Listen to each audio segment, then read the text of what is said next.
আরে আরে, যাচ্ছেন কোথায়? আপনাদের জন্য নিয়ে এসেছি একটা জবরদস্ত দারুণ একটা রেসিপি। একদম ইজি, একদম বানাতে সহজ একটা রেসিপি। দেখে বুঝে ফেলেছেন এতক্ষণে যে আসলে রেসিপিটা কী হতে চলেছে। আর যেহেতু এখন এই জিনিসটার মৌসুম চলছে, তাই হাতের কাছেই থাকবে জিনিসগুলো। বানিয়ে ফেলুন একদম ঝটপট, আর দিয়ে দিন আপনাদের বাচ্চাদের কাছে, যেটা বাচ্চারা খেতে খুব বেশি পছন্দ করে। মাঝে মাঝে বানাতে হতে পারে, আর আপনাদেরও একদম কম সময় লাগবে, ঝামেলাও কম হবে, টেনশনও কম হবে। তো আপনাদেরকে খুব বেশি ওয়েটিংয়ে না রেখে শুরু করছি আমার আজকের রেসিপি। সেটা হচ্ছে আমের জেলি। অনেকে আছেন সকাল কিংবা সন্ধ্যায় হচ্ছে ব্রেড অ্যান্ড জ্যাম খেতে খুব পছন্দ করেন। মূলত এটা হচ্ছে ম্যাঙ্গো জ্যাম। প্রথমে এখানে 3টে পাকা আম নিয়ে নেওয়া হয়েছে। এবার আমগুলোকে ভালো করে ছিলে নিতে হবে। অবশ্যই পাকা আম দিয়ে করার চেষ্টা করবেন। আর খুব বেশি পাকা হলে, যত বেশি পাকা হবে তত বেশি কিন্তু সুবিধা হবে আমাদের এটা বানাতে। আমাদের এখানে হচ্ছে ভালো করে আমগুলোকে কেটে নেওয়া হচ্ছে। যদিও আমটা দেখতে অনেকটা কাঁচা কাঁচাও লাগছে, কিন্তু আসলে এটা পাকা আম।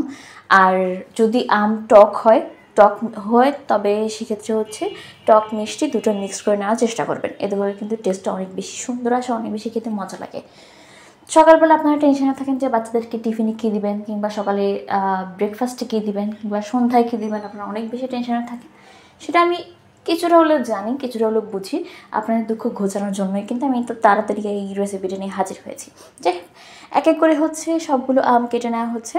আপনারা চাইলে হচ্ছে সরাসরি আমটাকে ছিলে ভালো করে আমের স্লাইসগুলো বের করে ফেলতে পারেন, কোনো সমস্যা নেই। যদি পাকা আম হয় সেক্ষেত্রে ছিলে কোনো পিস করার কোনো প্রয়োজন নেই। জাস্ট ছিলে তার থেকে রসটা বের করে নেবে, দ্যাটস ইট। এখানে একটুখানি ঢং করে, একটুখানি ধৈর্য নিয়ে কিন্তু আমগুলোর সাইজ পিস করা হচ্ছে, যাতে দেখতে একটুখানি সুন্দর লাগে। যাই হোক, আপনাদেরকে এত কিছু করা লাগবে না, জাস্ট আমটাকে নিয়ে নিলে হবে। তারপর ভালো করে এটাকে ব্লেন্ডারে ব্লেন্ড করে নিলেই হবে। তো এখানে হচ্ছে সবগুলো আম কেটে নেওয়া হয়েছে ভালো করে। আপনারা কে হচ্ছে জ্যাম খেতে খুব পছন্দ করেন অবশ্যই কমেন্ট করে জানাবেন। আমি কিন্তু খেতে অনেক বেশি পছন্দ করি, আমার অনেক বেশি ভালো লাগে এটা।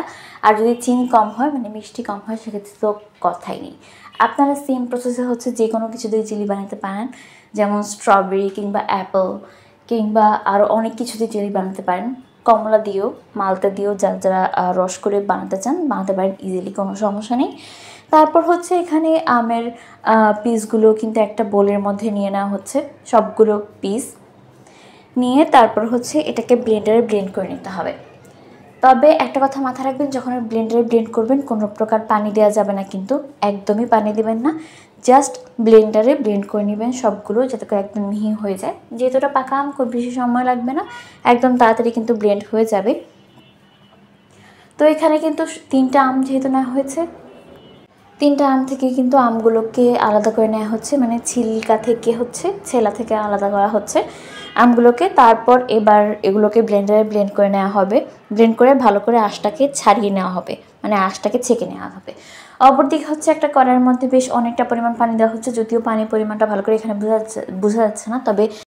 তবে একটা শিরা করতে যতটুকু পানির প্রয়োজন হয় ততটুকু পানি দিয়ে কিন্তু চিনি দিয়ে শিরা করে নেবেন। আপনারা যদি জ্যামে চিনি একটুখানি কম খেতে পছন্দ করেন, কিংবা বাচ্চাদেরকে মিষ্টি একটু কম দিতে পছন্দ করেন, সেক্ষেত্রে হচ্ছে চিনির পরিমাণটা কমিয়ে দিতে পারেন, কম চিনি দিয়ে শিরাটা বানাতে পারেন, কোনো সমস্যা নেই।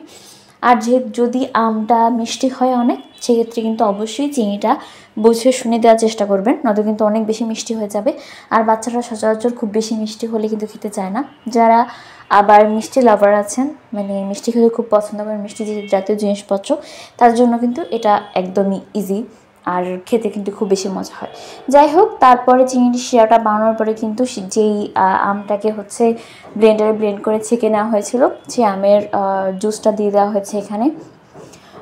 আর অবশ্যই মাথায় রাখবেন, কোন প্রকার পানি কিন্তু দেওয়া যাবে না, মানে আমের জুসটা বের করার সময় কিন্তু কোনো রকম পানি দেওয়া যাবে না। পানি দিলে কিন্তু পুরো টেস্ট নষ্ট হয়ে যাবে, আর অনেক বেশি ঝামেলা পোহাতে হবে, আর জেলটা একদমই হবে না।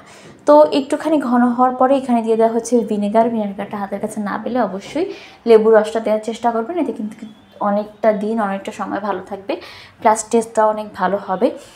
আর এই প্রসেসে যদি আপনারা জেলিটা বানান, তবে আমি গ্যারান্টি দিয়ে বলতে পারি 2 কি 3 দিনের বেশি অবশ্যই থাকবে না এটা। তাই স্টোর করা নিয়ে কোনো রকম ঝামেলা আপনাদেরকে পোহাতে হবে না। মাঝে মাঝে হচ্ছে একটুখানি তুলে তারপর চেক দিয়ে নেবেন যে হচ্ছে কিনা। হয়ে গেছে কিনা জ্যামটা। যখন একদমই ঠিক একটা কনসিস্টেন্সি চলে আসবে তখন বুঝবেন যে এটা হয়ে গেছে। আমাদের এখানে কিন্তু দেখতে পাচ্ছেন অনেকটা ঠিক হয়ে গেছে, কিন্তু এখনও কিন্তু পুরোপুরি হয়নি। দেখতে মনে হচ্ছে যে পুরোপুরি হয়ে গেছে, তবে এখনও পুরোপুরি হয়নি। তো যাই হোক, কন্টিনিউয়াসলি কিন্তু এটাকে নাড়তে হবে মিডিয়াম টু লো হিটে রেখে, নয়তো কিন্তু একদমই নিচে লেগে যাবে। পরে একটা পোড়া পোড়া স্মেল আসবে, যেটা খেতে একদমই ভালো লাগবে না, আর জেল জেল তো একদমই লাগবে না। তো যাই হোক, আরও কিছুক্ষণ স্প্যাচুলাটা দিয়ে নাড়ানো হচ্ছে। আপনারা চেষ্টা করবেন স্প্যাচুলা দিয়েই নাড়তে, খুন্তি কিংবা কাঠের কোনো কিছু দিয়ে নাড়লে হচ্ছে জিনিসটা স্মুথ হবে না। সর্বোচ্চ চেষ্টা করবেন হাতে একটা স্প্যাচুলা রেখে তারপর নাড়তে।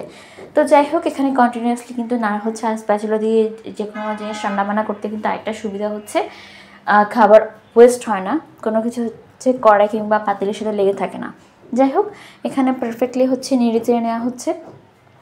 যত বেশি নাড়বেন তত বেশি কিন্তু এটার গায়ে যে এক্সট্রা এক ধরনের পানি থাকে, মানে যে শিরাটা বানানোর পর যে পানিটুকু ছিল সেটাও কিন্তু চলে যাবে। এই তো দেখতে পাচ্ছেন বেশ অনেকটা ঠিক হয়ে এসছে।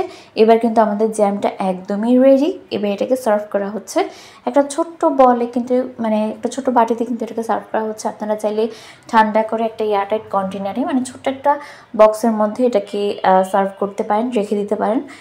বেশ অনেক দিন, 1 মাস পর্যন্ত এটা কিন্তু ভালো থাকবে। যদিও এই রেসিপিটা 1 মাস পর্যন্ত আর থাকা লাগবে না, 2-1 দিনের মধ্যে কিন্তু এটা শেষ হয়ে যাবে। এই তো আমাদের জ্যামটা একদমই পারফেক্টলি রেডি। বেশ অনেকটা হয়েছে 3টা আম থেকে। এবার একটা ব্রেডে স্প্রেড করে এখানে দেখানো হচ্ছে যে কতটা স্মুথ, কতটা সুন্দর একটা টেক্সচার এসছে, কতটা সুন্দর লাগছে কিন্তু দেখতে। এই তো এভাবে হচ্ছে আপনারা জ্যাম ব্রেডের সাথে লাগিয়ে একদম টপটপ খেয়ে ফেলতে পারেন। এটা যতটা হেলদি ততটাই কিন্তু টেস্টি, অনেক বেশি মজা, অনেক বেশি সুন্দর হয় খেতে। যা ট্রাই করেছেন তা তো জানেন, আর যারা ট্রাই করেনি এখনই কিন্তু ট্রাই করে ফেলতে পারবেন।